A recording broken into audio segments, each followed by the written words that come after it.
The Time Machine by H.G. Wells. Chapter 4. In another moment we were standing face to face, I and this fragile thing out of futurity.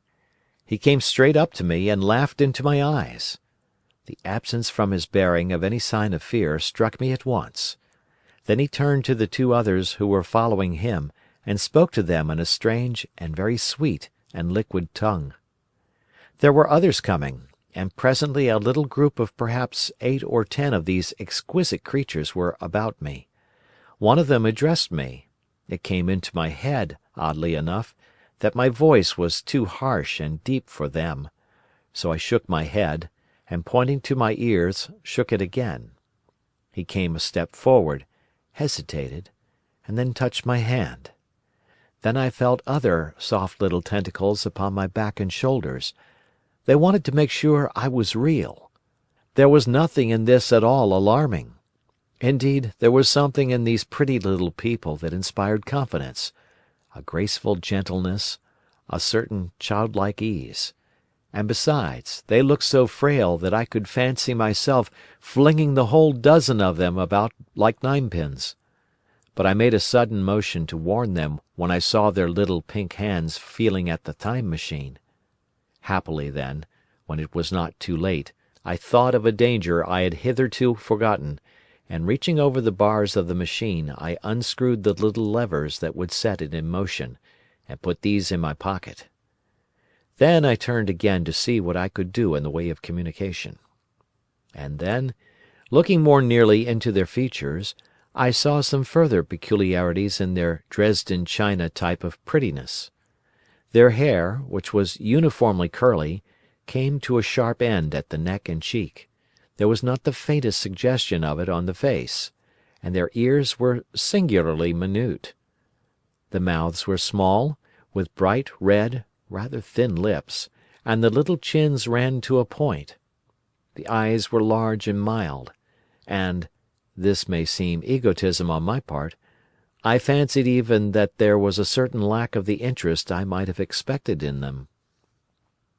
As they made no effort to communicate with me, but simply stood round me, smiling and speaking in soft cooing notes to each other, I began the conversation.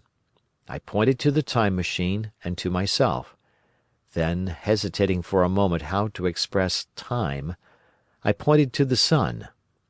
At once a quaintly pretty little figure in checkered purple and white followed my gesture, and then astonished me by imitating the sound of thunder. For a moment I was staggered, though the import of his gesture was plain enough. The question had come into my mind abruptly. Were these creatures fools? You may hardly understand how it took me.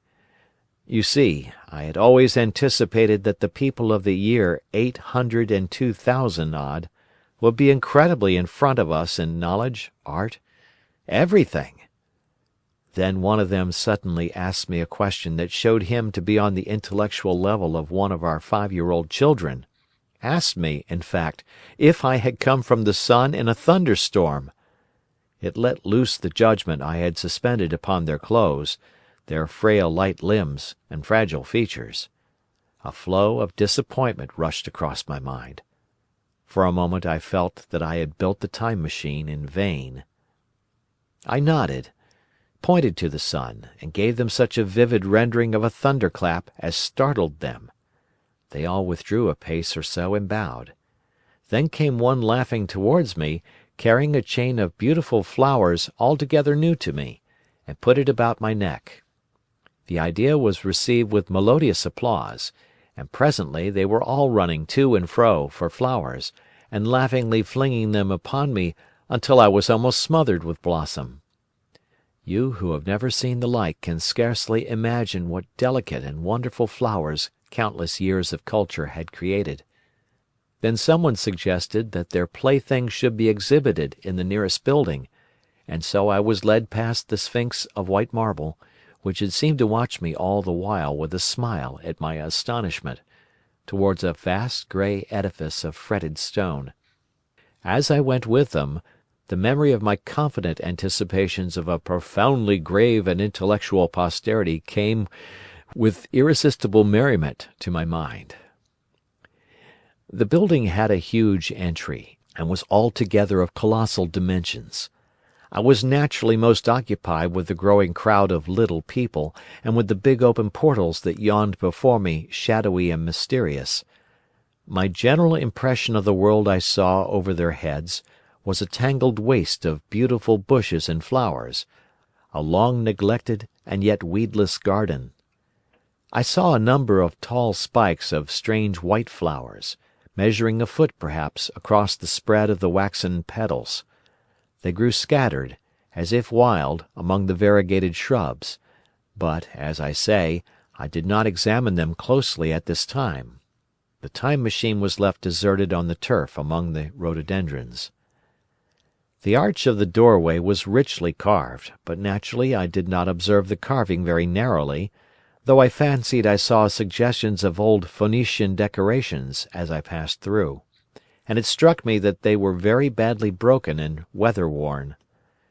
Several more brightly clad people met me in the doorway, and so we entered, I, dressed in dingy 19th-century garments, looking grotesque enough, garlanded with flowers, and surrounded by an edifying mass of bright, soft-coloured robes and shining white limbs, in the melodious whirl of laughter and laughing speech.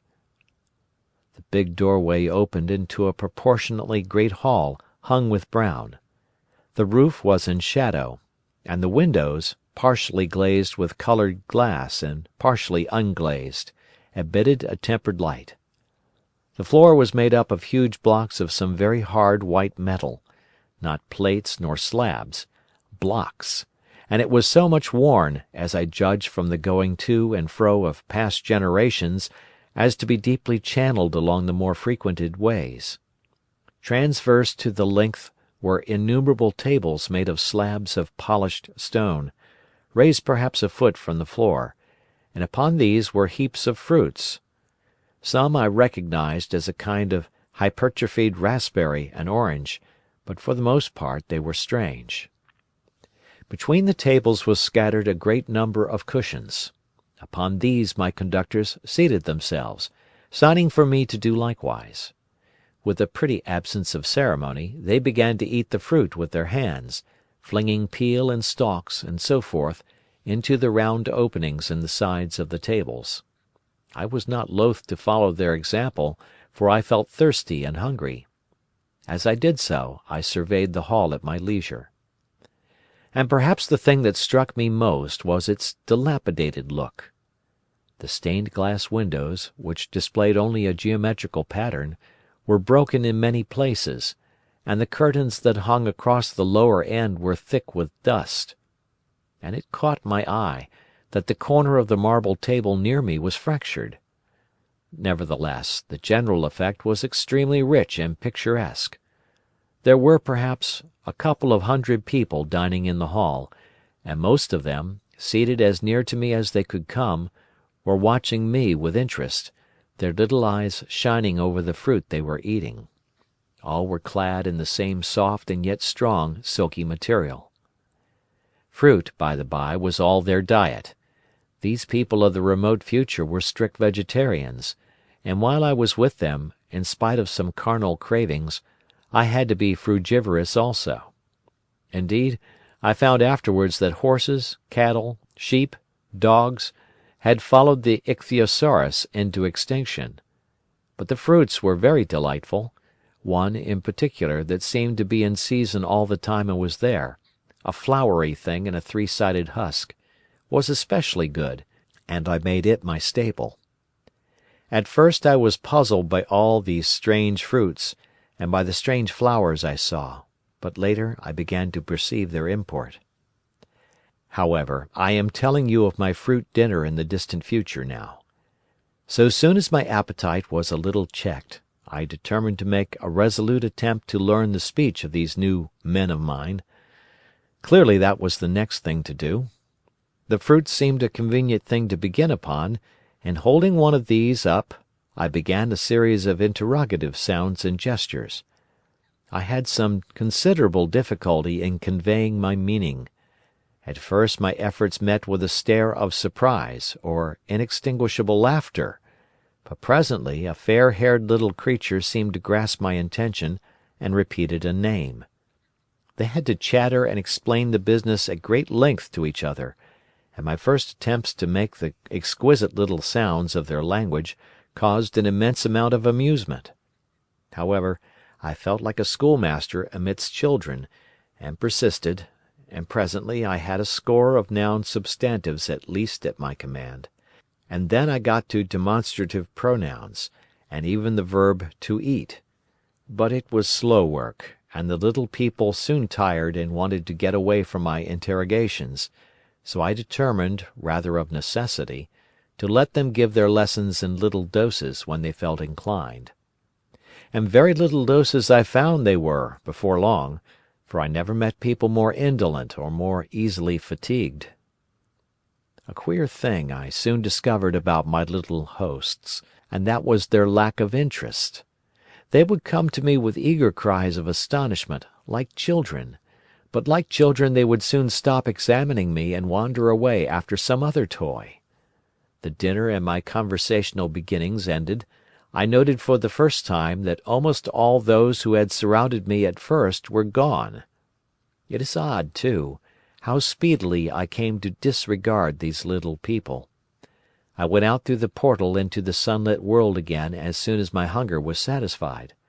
I was continually meeting more of these men of the future, who would follow me a little distance, chatter and laugh about me, and, having smiled and gesticulated in a friendly way, leave me again to my own devices. The calm of evening was upon the world as I emerged from the great hall, and the scene was lit by the warm glow of the setting sun. At first things were very confusing. Everything was so entirely different from the world I had known, even the flowers.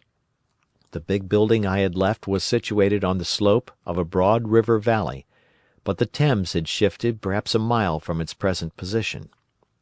I resolved to mount to the summit of a crest, perhaps a mile and a half away, from which I could get a wider view of this our planet in the year 802,701 A.D. For that, I should explain, was the date the little dials of my machine recorded. As I walked I was watching for every impression that could possibly help to explain the condition of ruinous splendour in which I found the world, for ruinous it was. A little way up the hill, for instance, was a great heap of granite, bound together by masses of aluminium, a vast labyrinth of precipitous walls and crumpled heaps, amidst which were thick heaps of very beautiful pagoda-like plants, nettles possibly, but wonderfully tinted with brown about the leaves, and incapable of stinging. It was evidently the derelict remains of some vast structure, to what end built I could not determine. It was here that I was destined, at a later date, to have a very strange experience, the first intimation of a still stranger discovery, but of that I will speak in its proper place. Looking round with a sudden thought, from a terrace on which I rested for a while, I realized that there were no small houses to be seen. Apparently the single house, and possibly even the household, had vanished. Here and there among the greenery were palace-like buildings, but the house and the cottage, which form such characteristic features of our own English landscape, had disappeared. "Communism," said I to myself. And on the heels of that came another thought. I looked at the half-dozen little figures that were following me. Then, in a flash, I perceived that all had the same form of costume, the same soft hairless visage, and the same girlish rotundity of limb. It may seem strange, perhaps, that I had not noticed this before. But everything was so strange. Now, I saw the fact plainly enough. In costume, and in all the differences of texture and bearing that now mark off the sexes from each other, these people of the future were alike, and the children seemed to my eyes to be but the miniatures of their parents. I judged then that the children of that time were extremely precocious, physically at least, and I found afterwards abundant verification of my opinion. Seeing the ease and security in which these people were living, I felt that this close resemblance of the sexes was after all what one would expect, for the strength of a man and the softness of a woman, the institution of the family, and the differentiation of occupations are mere militant necessities of an age of physical force. Where population is balanced and abundant, much childbearing becomes an evil rather than a blessing to the state. Where violence comes but rarely and offspring are secure, there is less necessity.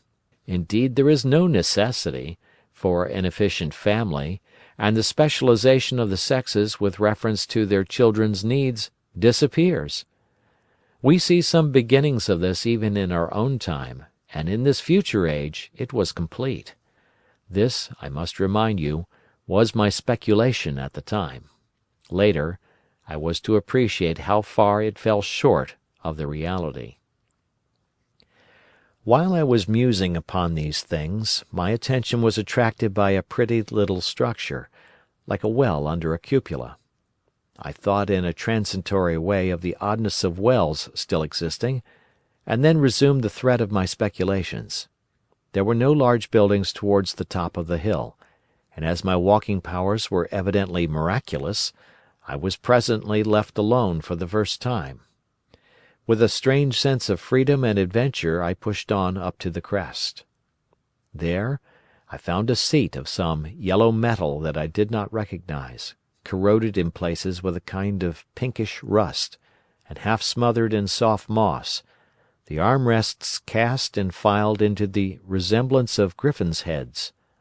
I sat down on it, and I surveyed the broad view of our old world under the sunset of that long day. It was as sweet and fair a view as I have ever seen. The sun had already gone below the horizon, and the west was flaming gold, touched with some horizontal bars of purple and crimson. Below was the valley of the Thames, in which the river lay like a band of burnished steel.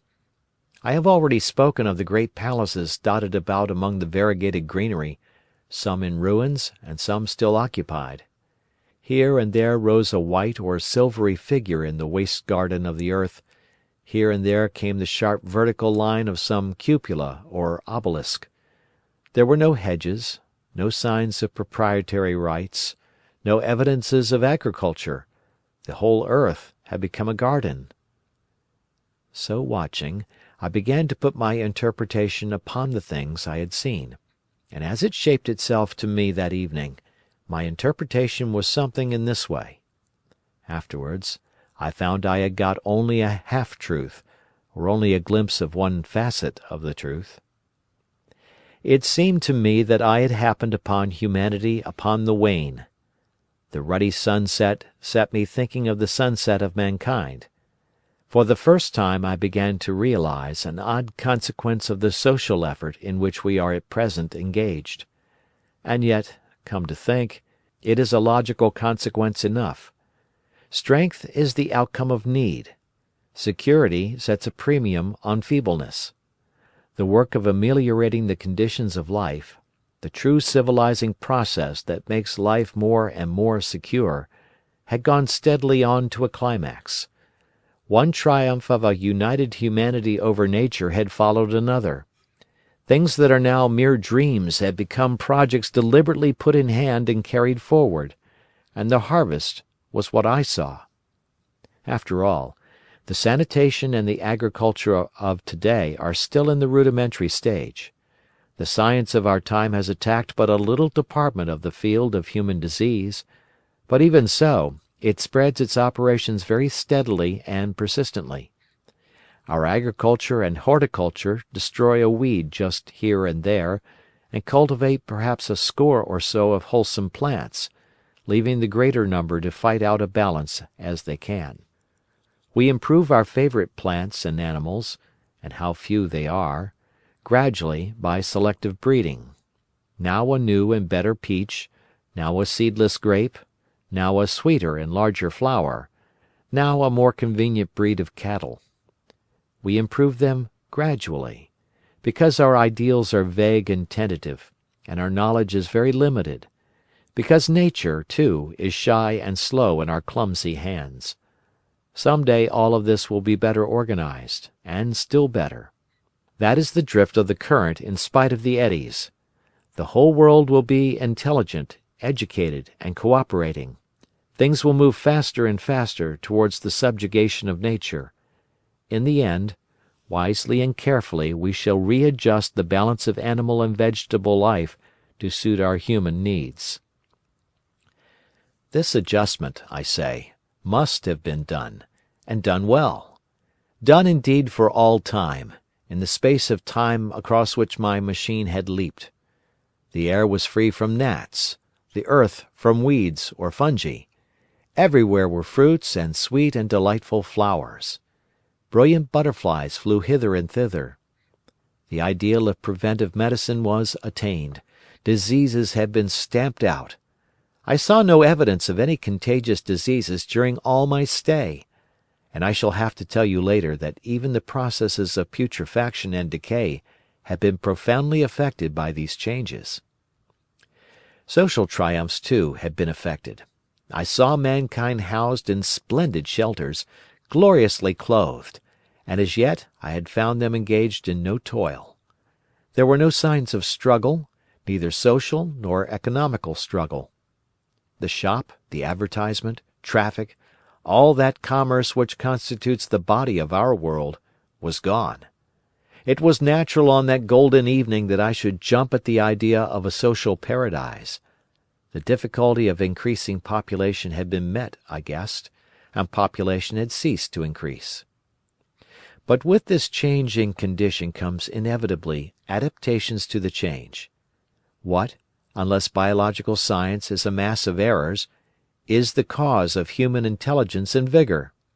Hardship and freedom, conditions under which the active, strong, and subtle survive, and the weaker go to the wall. Conditions that put a premium upon the loyal alliance of capable men, upon self-restraint, patience, and decision, and the institution of the family, and the emotions that arise therein, the fierce jealousy, the tenderness for offspring, parental self-devotion, all found their justification and support in the imminent dangers of the young. Now, where are these imminent dangers? There is a sentiment arising, and it will grow, against connubial jealousy, against fierce maternity, against passion of all sorts. Unnecessary things now, and things that make us uncomfortable, savage survivals, discords in a refined and pleasant life. I thought of the physical slightness of the people, their lack of intelligence, and those big abundant ruins, and it strengthened my belief in a perfect conquest of nature. For after the battle comes quiet. Humanity had been strong, energetic, and intelligent, and had used all its abundant vitality to alter the conditions under which it lived, and now came the reaction of the altered conditions. Under the new conditions of perfect comfort and security, that restless energy, that with us is strength, would become weakness. Even in our own time, certain tendencies and desires, once necessary to survival, are a constant source of failure.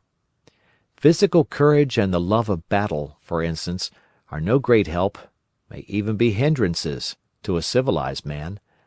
And in a state of physical balance and security, power, intellectual as well as physical, would be out of place. For countless years I judged there had been no danger of war or solitary violence, no danger from wild beasts, no wasting disease to require strength of constitution, no need of toil. For such a life, what we should call the weak are as well equipped as the strong, are indeed no longer weak. Better equipped indeed they are, for the strong would be fretted by an energy for which there was no outlet. No doubt the exquisite beauty of the buildings I saw was the outcome of the last surgings of the now purposeless energy of mankind, before it settled down into perfect harmony with the conditions under which it lived. The flourish of that triumph which began the last great peace. This has ever been the fate of energy and security. It takes to art and to eroticism, and then comes languor and decay. Even this artistic impetus would at last die away, had almost died in the time I saw. To adorn themselves with flowers, to dance, to sing in the sunlight, so much was left of the artistic spirit, and no more. Even that would fade in the end into a contented inactivity. We are kept keen on the grindstone of pain and necessity, and, it seemed to me, that here was that hateful grindstone broken at last. As I stood there in the gathering dark, I thought that in this simple explanation I had mastered the problem of the world, mastered the whole secret of these delicious people. Possibly the checks they had devised for the increase of population had succeeded too well, and their numbers had rather diminished than kept stationary. That would account for the abandoned ruins. Very simple was my explanation, and plausible enough, as most wrong theories are.